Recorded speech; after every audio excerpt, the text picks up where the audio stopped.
nós, orar por mim nesta noite, para que o Senhor ministre aquilo que Ele tem para nós nesse tempo. Senhor Deus, em nome de Jesus, Pai, eu me coloco aqui, Senhor Deus, diante de Ti, diante da Tua igreja, como um instrumento, Pai, para ser usado por Ti. Senhor, em nome de Jesus, que Teu Espírito Santo possa falar aqui abundantemente, possa fluir abundantemente, Senhor.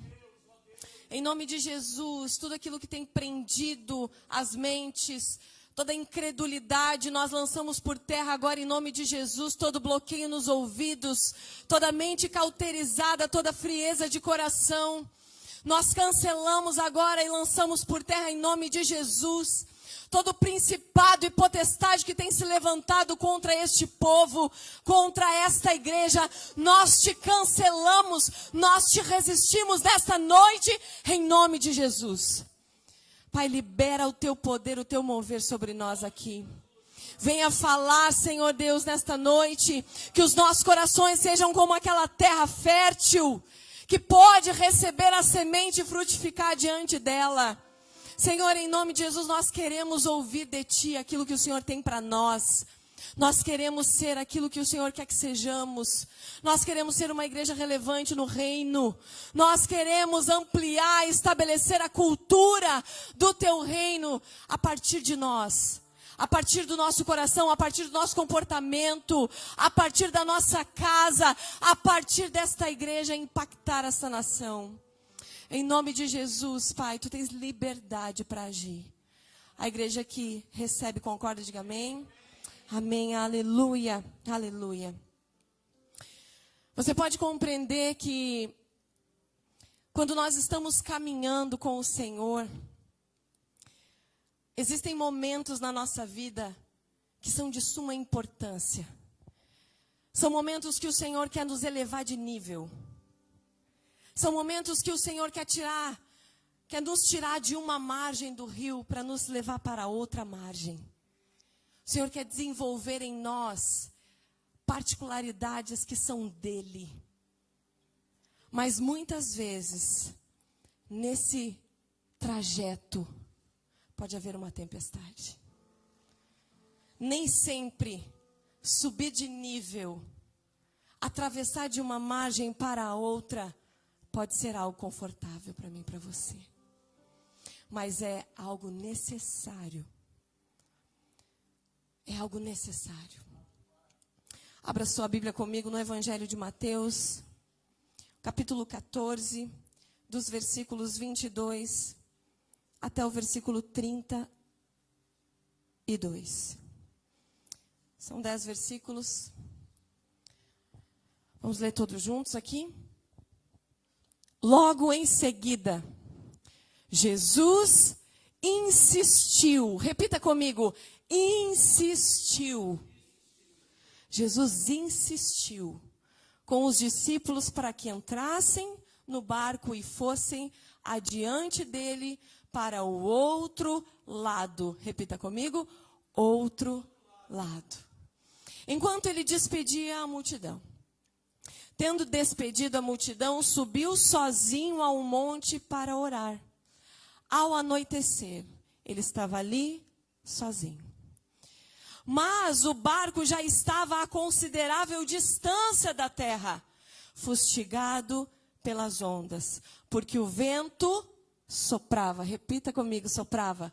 Soprava contra eles. Alta madrugada. Jesus dirigiu-se a eles andando sobre o mar. Quando viram andando sobre o mar, ficaram aterrorizados e disseram, é um fantasma, e gritaram de medo. Mas Jesus imediatamente lhe disse, coragem, sou eu, não tenham medo. Senhor, disse Pedro, se és tu, manda-me ir ao teu encontro por sobre as águas. Venha, ele respondeu. Então Pedro saiu do barco, andou sobre as águas e foi na direção de Jesus. Mas quando reparou no vento, ficou com medo e começando a afundar, gritou, Senhor, salva-me. Imediatamente, repita comigo, imediatamente. Imediatamente. Jesus estendeu a mão e o segurou e disse: homem de pequena fé, por que você duvidou? Quando entraram no barco, o vento cessou. Diga comigo, cessou? Cessou. Aleluia. A realidade desse pequeno acontecimento na vida dos discípulos fala muito a respeito da nossa vida. Fala muito de situações que acontecem conosco. Aqui o Senhor não está apenas explicando e contando uma história. Ele está trazendo a realidade espiritual da nossa vida. Ele está trazendo a realidade espiritual da vida de Pedro. E quando nós olhamos ali no primeiro versículo que nós lemos, em seguida Jesus insistiu para que eles entrassem no barco e fossem para o olho do furacão. Como assim? Tem momentos que o Senhor nos desprende para estarmos no olho do furacão. Que nós saímos de uma margem onde Jesus estava. Jesus não entra no barco, ele diz: vocês vão adiante de mim. Jesus fica na margem e eles vão sozinho pelo mar.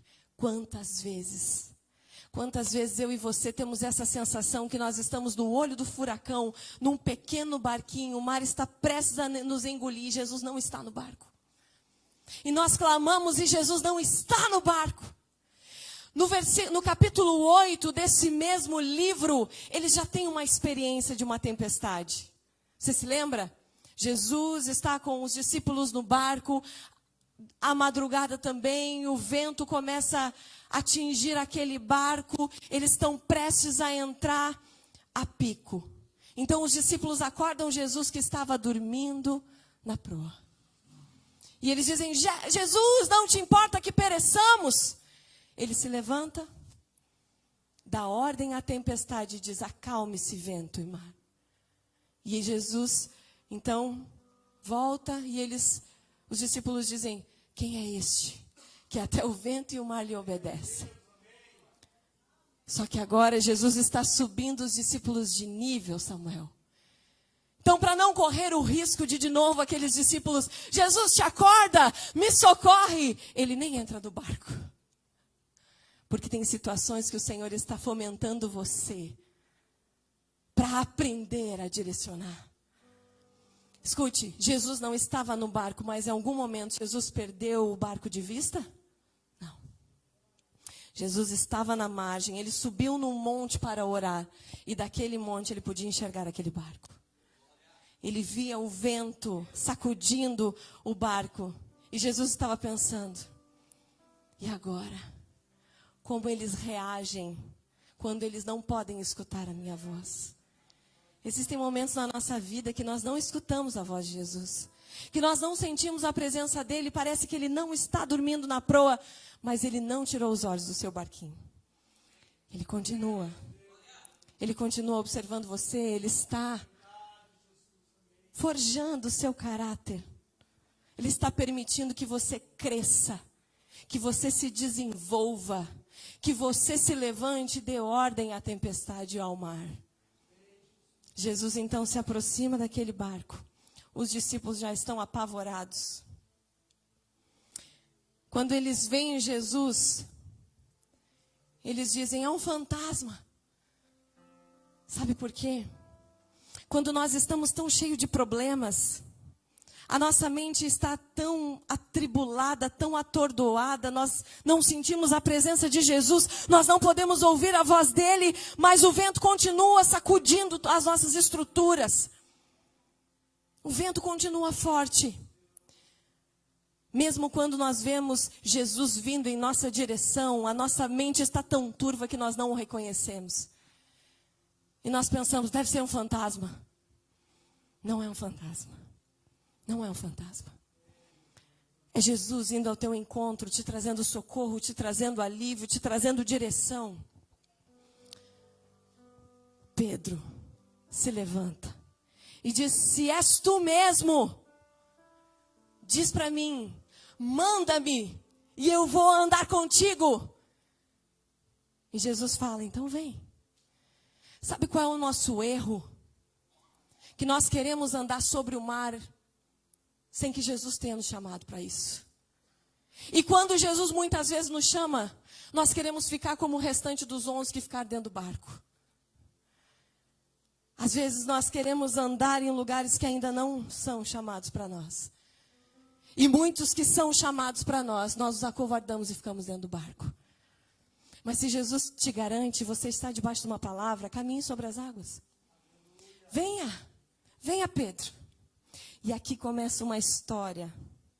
Aqui o Senhor começa a revelar a vida espiritual de Pedro.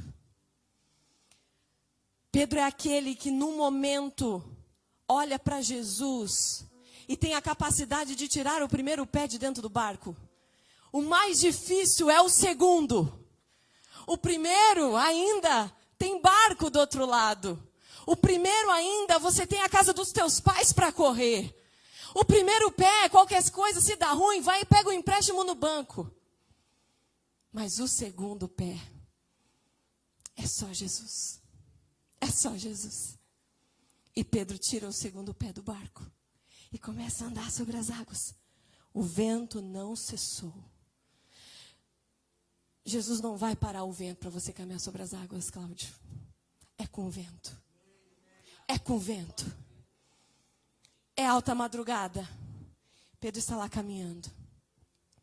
Pedro é o mesmo que disse, quando Jesus perguntou, o que é que estão dizendo a meu respeito? E ele diz, tu és o Cristo, filho do Deus vivo. E Jesus fala, uau, Pedro, não foi carne nem sangue que te revelou, foi o meu Espírito. E aí Jesus diz, mas importa que o Filho do Homem pereça e eu vou morrer. E ele diz, não, eu não vou deixar, eu vou no teu lugar. E aí Jesus diz, arreda-te de mim, Satanás. Pedro é o mesmo que dá alguns passos, olha para o vento. Olha para o vento e começa a submergir. A vida espiritual de Pedro é exatamente assim. Uma hora ele está andando sobre o mar. Outra hora ele está duvidando que aquele era mesmo Jesus que tinha chamado ele. Ele não estava duvidando que Jesus tinha poder para andar sobre o mar. Ele já tinha visto inúmeras manifestações de Jesus. Ele estava duvidando que quem realmente tinha chamado ele era o Cristo. Muitas vezes nós submergimos o nosso chamado porque nós não entendemos que foi ele que nos chamou. Nós começamos a duvidar, mas será que foi ele que me chamou mesmo? Será que esse é meu chamado? Quem é que falou, pastor Salésio, que eu prego, meu Deus do céu? E a gente começa a entrar naquela luta e dizer, era tão melhor quando eu não precisava passar por isso. Era tão melhor quando eu podia ficar no meu quarto sozinho. Era tão melhor quando eu pregava só no Instagram. Era tão melhor quando eu não precisava lidar com pessoas. Era tão melhor quando eu não tinha que enfrentar demônios e dar ordem. Era tão melhor. Mas se você quer viver o extraordinário de Deus, você tem que tirar o segundo pé do barco. Se você quer passar de nível, ir para outra margem, você precisa passar pelo olho do furacão. Quando ele está submergindo, imediatamente, Jesus vai ao seu encontro e diz, Pedro, esse é o meu Pedro, velho de guerra. Não adianta, Pedro. Ai, Pedro, por que tu duvidou, cara? Tu estava indo tão bem. Nós somos assim também. Nós vivemos uma vida espiritual da montanha-russa. Uma hora nós estamos lá em cima, querendo ganhar as multidões. Uma hora nós estamos lá em cima, acordando às 3 da madrugada, expulsando demônios. Uma hora nós estamos lá em cima, e basta um vento, um sopro.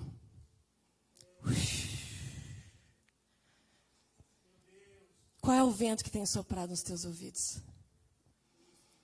Às vezes é um vento do desânimo. O vento do desânimo vem para todos nós. O vento do desânimo, ele vem. Mas não olhe para o vento. Continue olhando para aquele que te chamou. Meu irmão, você já está com os 2 pés fora do barco. Não te cabe mais submergir agora. Caminha. Olha para ele, vai em direção daquele que te chamou. Você conhece Jesus. Você sabe tudo que ele já fez na sua vida. Você sabe tudo que ele já fez na vida dos seus irmãos. Pessoas que não andavam passaram a andar. Pessoas que não viam espiritualmente passaram a ver. Pessoas que estavam com a casa toda destruída, tiveram seus casamentos restaurados. Com você não vai ser diferente. Você já está com os 2 pés fora do barco. Caminhe! Caminhe, olhe para Jesus e siga em direção daquele que te chamou. O vento sopra. Às vezes é uma palavra. Basta uma palavra. Nós estamos lutando com todas as nossas armas espirituais, estamos desenvolvendo, estamos caminhando com Jesus, e um vento vem e diz: quem foi que disse que é para te estar nesse lugar? Tu está aí ministrando a vida das pessoas, mas tem familiares teus caminhando a passos largos para o inferno. Tu vai para a igreja assim, depois de ter tido essa discussão com a tua família? Nós estávamos indo tão bem. De repente, o vento sopra. E nós submergimos. Mas ainda que o vento sopre, ainda que você venha submergir, ainda assim ele imediatamente, quando as tuas forças se esgotarem, imediatamente. Se Jesus não foi imediatamente ao teu socorro, é porque as tuas forças ainda não se esgotaram. Porque quando as tuas forças se acabarem, quando você estiver realmente precisando de socorro, Ele vai ao teu encontro. Ele te socorre, Ele te levanta, Ele te ajuda. Existe algo muito interessante nessa história. Você sabe que Mateus escreveu desta forma que nós lemos. Marcos, lá no capítulo 6, a partir do versículo 45, também escreveu a mesma história. João 6, a partir do versículo 16, também escreveu a mesma história. Mas a única que relata que Pedro também andou sobre as águas foi Mateus. Lucas e João não falam que Pedro andou sobre as águas. Falam que eles viram Jesus, acharam que era um fantasma, mesma história. Simplesmente Pedro não está lá. Por quê? Quando nós vemos, preste atenção.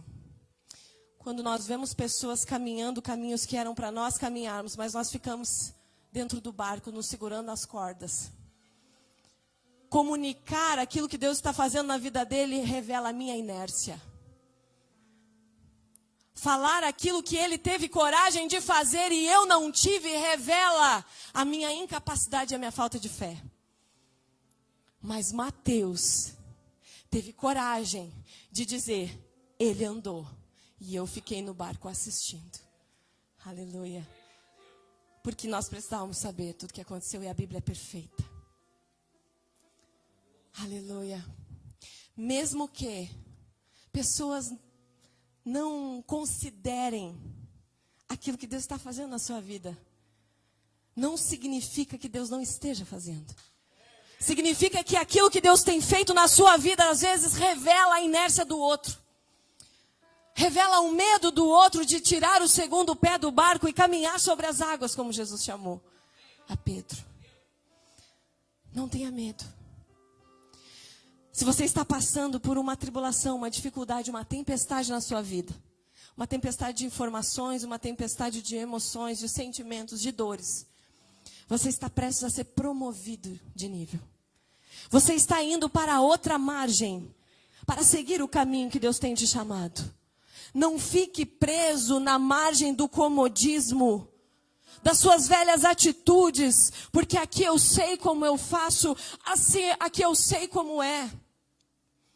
Entre no barco, enfrente seus temores e siga para fazer aquilo que Deus tem te chamado. É um processo doloroso, inseguro, nos traz confronto, é difícil, nós perdemos totalmente o controle.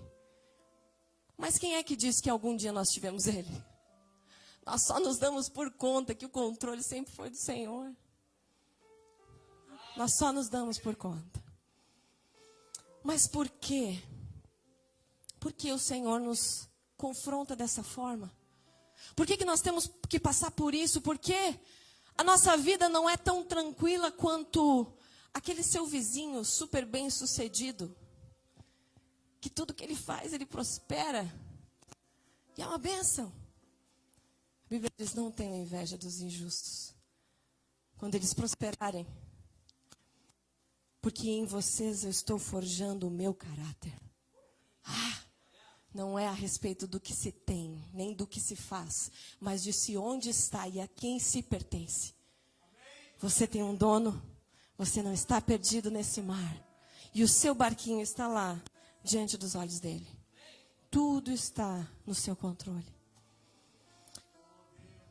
Quantos aqui já oraram pedindo, Senhor, eu quero vinho novo. Senhor, eu quero vinho novo, eu quero fluir do teu espírito. Eu quero ver jovens, homens e mulheres se lançando aos teus pés neste lugar, clamando a ti. Quero ver crianças sendo batizadas com o Espírito Santo. Eu quero vinho novo. Mas para receber vinho novo, você precisa ser um odre novo. O odre era uma capinha, uma bolsinha de couro de um animal. Podia ser de gado, podia ser de carneiro. Naquela bolsa de couro, eles colocavam o vinho para fermentação.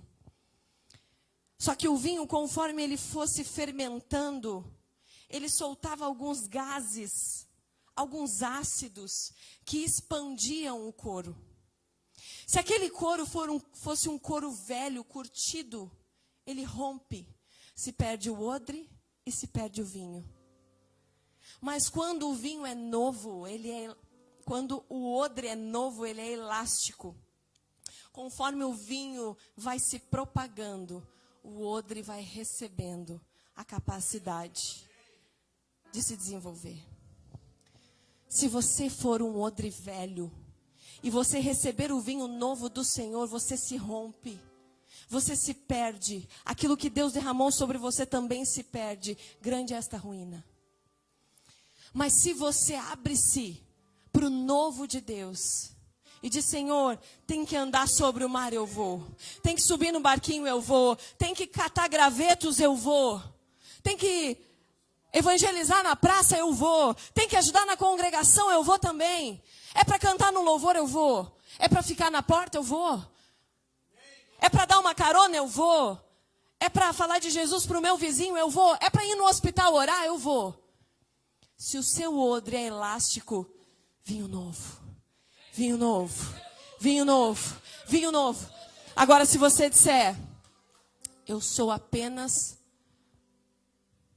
diaconisa, e como diaconisa, o meu cargo me diz que eu só posso fazer isso. Como o vinho novo pode expandir dentro de você, sem se romper e perder você, o seu cargo e até aquilo que Deus está derramando. Seja odre novo. Seja capaz de ir para onde o Senhor te mandar. Seja capaz de se esticar. E Paulo diz, eu me gastarei e me deixarei gastar. Eu me gastarei e me deixarei gastar. Eu preciso, Pai, passar pela tempestade para me desenvolver, então eu vou. Porque eu sei que os teus olhos estão no meu barquinho e eu não vou me perder. Para que eu possa receber o teu novo. Para que eu possa ir para o outro lado da margem e seguir o meu caminho. E ganhar aquela nação que está lá do outro lado. Ganhar aquelas famílias que estão lá do outro lado. Se permita ser usado pelo Senhor. Talvez você pense, mas eu sou Pedro. Eu sou como Pedro, uma hora eu estou lá em cima, na outra eu estou lá embaixo. Eu sou como Pedro, uma hora eu estou dizendo revelações do Espírito Santo, na outra eu estou sendo usado por Satanás e dizendo, não, Senhor, o Senhor não vai morrer. Eu sou como Pedro. Eu sou fraco. Eu sou duro, eu sou sanguíneo, eu sou colérico. O mundo usa os temperamentos como uma sentença. Você sabe disso, né? A psicologia vai dizer, o sanguíneo é assim, o colérico é assim, o pragmático é assim, o melancólico é assim. Todos estes temperamentos foram relacionados nos discípulos. Sanguíneos coléricos, coléricos pragmáticos, melancólicos pragmáticos. Todos eles estão ali, em Mateus, Lucas, João, todos eles. Mas não como uma sentença, mas como um campo fértil para o Senhor trabalhar. Aquele Pedro, que o Senhor Jesus te diz, Pedro, tu é pedra, Pedro.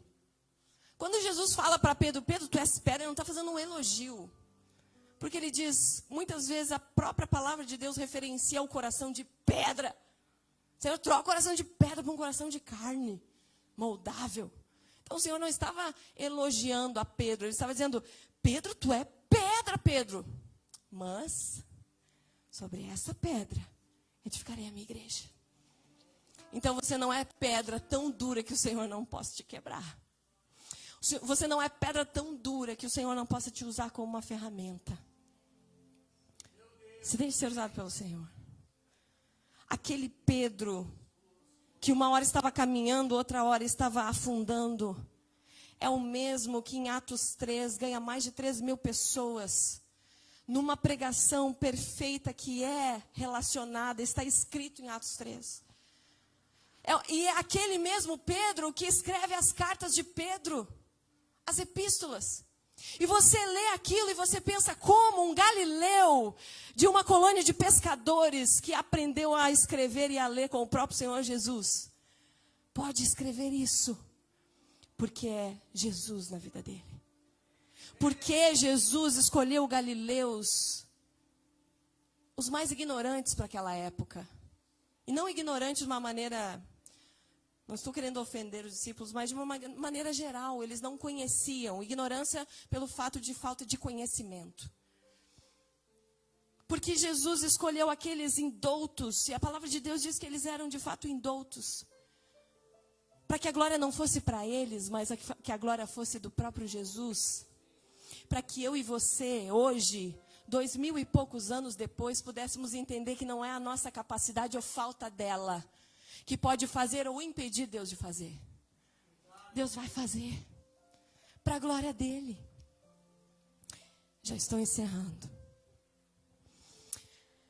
A história conta que o maior violinista de todos os tempos, porque não houve ninguém tão bom quanto Paganini, nem ninguém tão bom depois de Paganini. Paganini estava indo para um concerto numa ópera de Paris. E ao esticar as suas cordas, as cortinas já estavam abertas, o público todo olhando para ele. Ele era conhecido como o melhor violinista de todos os tempos. Ele vai esticar uma de suas cordas e ela, pá, arrebenta. E todos ficam atônitos, olhando, esperando a reação de Paganini. Paganini estica mais uma corda, arrebenta a segunda corda. Aqueles olhares que antes eram de desconfiança ficam ainda piores. Afinal de contas, era o ingresso mais caro da Ópera de Paris. Todos estavam pensando que havia se perdido tudo. Ele estica a terceira corda, e você sabe que existem apenas 4 cordas no violino? Na terceira corda, ela se arrebenta também. Todos estão prestes a se levantar para ir embora. Paganini faz o seu melhor concerto com apenas uma corda. Aleluia. Depois disso, Paganini, após os seus concertos, em todos eles, após isso, tirava uma tesoura do bolso e cortava 3 cordas. E usava apenas uma para fazer aquela música em especial, que foi gerada naquele dia, das cordas arrebentadas. Eu e você somos um violino quebrado, com 3 cordas faltando. Mas um violino quebrado na mão de um mestre, eu e você, somos esse violino com apenas uma corda, mas na mão do mestre.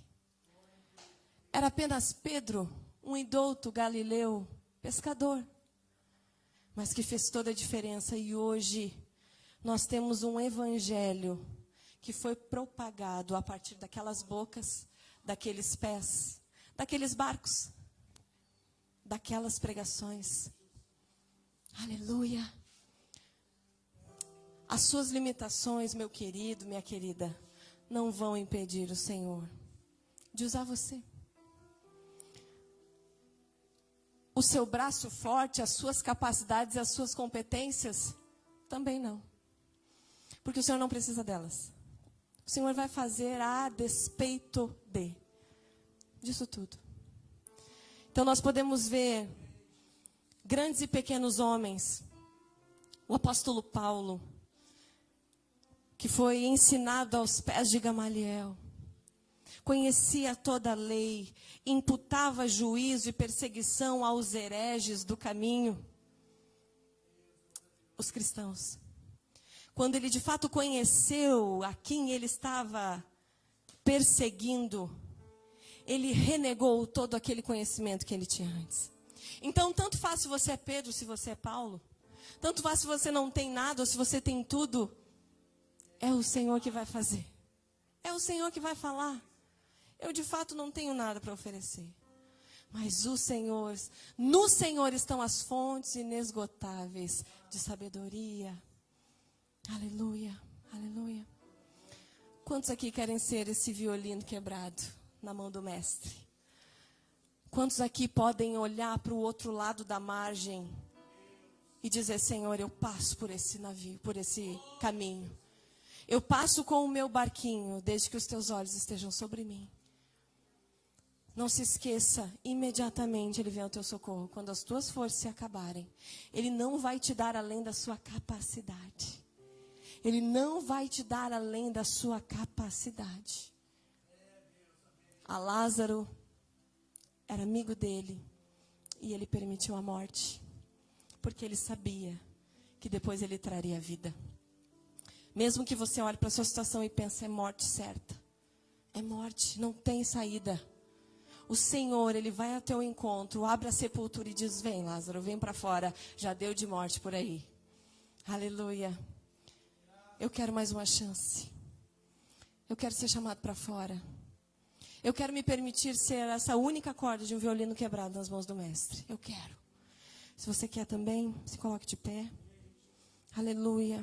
Aleluia. Eu quero chamar a banda aqui na frente. Quero convidar você para colocar a mão assim no seu coração, como sinal de rendição, de entrega, de dizendo assim, ó: Senhor, eis-me aqui. Eu sou só um violino quebrado, com 3 cordas faltando, mas eu quero ir aonde o Senhor me enviar. Ainda que for para o olho do furacão, Senhor, se os teus olhos estiverem sobre mim,